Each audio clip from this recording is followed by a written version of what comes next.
మామూలుగా మీకు కరక్కాయ చెట్లు ఉంటే లోపల గింజ కట్టకూడదు, ఇంకా ముదిరిపోయింది ఇది, ఇంకా లేతగా ఉంటాయి చిన్న ఈనలా.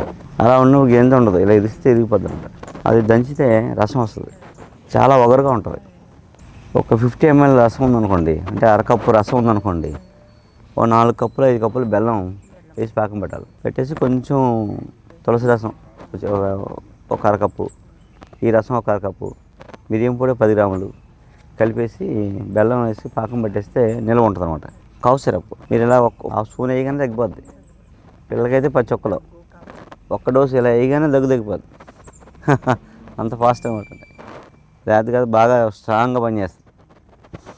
వాళ్ళు సేంకరక్కాయలు అని అమ్ముతారు, ఈ సైజు వచ్చాక ఎండబెట్టేస్తారు. సేంకరక్కాయ అనమాట. సేంకరక్కాయ అయితే మీరు పెనం పెట్టి వేపాలి, వేపితే ఇలా ఉబ్బుతాయి బుడగల్లాగా. ఉబ్బాక దాన్ని పొడి వేసుకుంటే మెత్తగా పొడి అవుతుంది. ఆ పొడి చిటికెడు వేసుకున్నా దగ్గర తగ్గిపోతుంది.